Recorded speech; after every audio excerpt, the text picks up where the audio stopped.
Guys, അപ്പോൾ ഞങ്ങൾ ലഡാക്കിൽ പോയി, ലഡാക്കിൽ നിന്ന് മണാലിയിൽ പോയി. മണാലിയിൽ ഉരുൾപൊട്ടലും കാര്യങ്ങളും. അവിടെ നിന്ന് ഞങ്ങൾ നാട്ടിലേക്ക് എത്തിക്കഴിഞ്ഞ് കഴിഞ്ഞപ്പോഴത്തേക്കും ഇവിടെ ഈ പറഞ്ഞ പോലെ വയനാട് ഭയങ്കര സീനാണ്. ഉരുൾപൊട്ട് കാര്യങ്ങൾ, വെള്ളപ്പൊക്കം. ചാലക്കുടി ഭാഗത്തൊക്കെ നല്ല ശോകമാണ്. റെയിൽവേ വടക്കാഞ്ചേരിയിലൊക്കെ ഈ പറഞ്ഞ പോലെ മണ്ണൊക്കെ ഇടിഞ്ഞു വേണ്ടി റെയിൽവേ പള്ളി സീനാണ്. എല്ലായിടത്തും ഇങ്ങനെ കുറെ സോഷ്യൽ മീഡിയ ഇങ്ങനെ കണ്ടുകൊണ്ടിരിക്കുകയാണ്. ട്രെയിൻ കുറച്ച് ലേറ്റായി. ഞങ്ങൾക്ക് ഇങ്ങനെ പോലും തോന്നിപ്പോയി ഈ 2018 2024 വരുമോ എന്നുള്ളൊരു തീം വരെ നമ്മൾ ചിന്തിച്ചു പോയി. അതായത് ഒരുപാട് അനുഭവിച്ചിട്ട് ഈ പറഞ്ഞ ട്രിപ്പിൽ വീഡിയോസും കാര്യങ്ങളൊക്കെ കുറേ കാര്യങ്ങളൊന്നും ഇടായിരുന്നതിൻ്റെ കാര്യം ഇതൊക്കെ തന്നെയാണ്. നമ്മൾ എത്തിയതൊരു കണക്കിനാണ്. രാവിലെ 7 മണിക്ക് തന്നെ ട്രെയിൻ. ഇപ്പോൾ ടൈം എത്രയായി? 3 മണി ആവാറായി. അപ്പോഴും ഈ പറഞ്ഞ ഞങ്ങൾ വീട്ടിലെത്തിയിട്ടില്ല. റെയിൽവേ സ്റ്റേഷനിൽ പുറത്തേക്ക് ഇറങ്ങിയിട്ടും മാത്രമുള്ള കേട്ടോ. ഈ പറഞ്ഞ പോലെ ഭയങ്കര അവസ്ഥ നമ്മുടെ ഭയങ്കര പരിതാപകരമാണ്.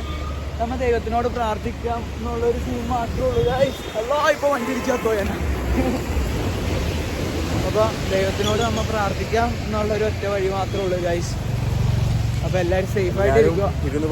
പിന്നെ ഒരു കാര്യം പറയണതാണ്, ഞങ്ങൾ ട്രാവൽ ഇങ്ങനെ ചെയ്തേക്കണ ഒരൊറ്റ സീനി പറയണതാണ്. നിങ്ങൾ ഈ പറയണത് പോലെ വീട്ടുകാരുടെയും നാട്ടുകാരുടെയും ഭാഗത്തൊന്നും കേൾക്കാനും നിങ്ങൾ നേരെ എവിടെയെങ്കിലൊക്കെ ഇറങ്ങി തിരിച്ച് കഴിഞ്ഞിട്ടുണ്ടല്ലോ ഫ്രീക്ക്, അത് ലാസ്റ്റ് നിങ്ങൾക്ക് ഭയങ്കര ആകാശകോടാലിയായിട്ട് മാറും കേട്ടോ.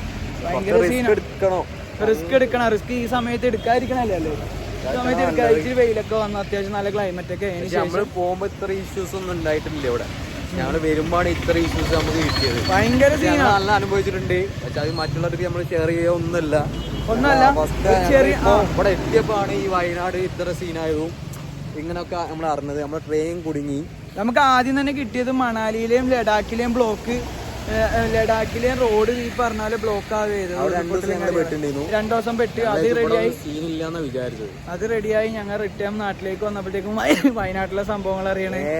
നമ്മള് ആലുവ എത്തേണ്ട ട്രെയിനാണ്. ഞങ്ങൾ 3:30 ഉടുപ്പിയിൽ 2-2.5 മണിക്കൂറാണ് ഞങ്ങളെ പിടിച്ചിട്ടത് ട്രെയിനല്ലേ. ആകെ ഞാൻ കിടന്നുറങ്ങിയിരുന്നു. ഞാൻ അറിഞ്ഞിട്ടില്ല 2 മണിക്കൊന്ന് പിടിച്ചിട്ട്. ഞാൻ ഇവിടെ എത്തി കോഴിക്കോട് എത്തുമ്പോൾ ഞാൻ നോക്കിയപ്പോൾ ആണ് കോഴിക്കോട് ലേറ്റ് ആണ് കാണിക്കുന്നത് ട്രെയിൻ. പക്ഷെ മക്കളെ എല്ലായിടത്തും പോയി കഴിഞ്ഞാൽ മലയാളികൾ ഉണ്ടാവും. ഈ പറഞ്ഞാലോ എല്ലാ കാര്യത്തിനും നമ്മുടെ കൂടെ നിൽക്കാനായിട്ട് മലയാളികൾ ഉണ്ടാവും. കേരളം അതെ തന്നെ, സേവ് ചെയ്യണം. കേരളം സേവ് ചെയ്യണം, അത്രയും പറയാനായിട്ട് ഉള്ളൂ. ഇത് പറയാൻ വേണ്ടിയിട്ടാണ് ഞങ്ങളിപ്പോൾ ഒരു വീഡിയോ ചെയ്യുന്നത്.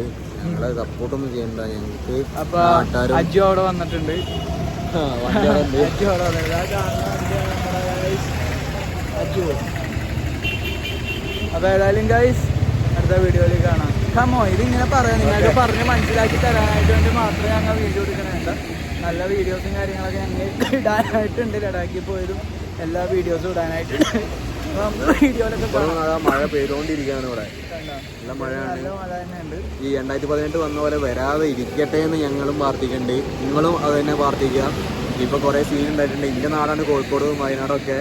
പക്ഷെ ഞാൻ അച്ഛനെ വിളിച്ചപ്പോൾ അവിടെ നല്ല മഴയാണ് പറഞ്ഞത്.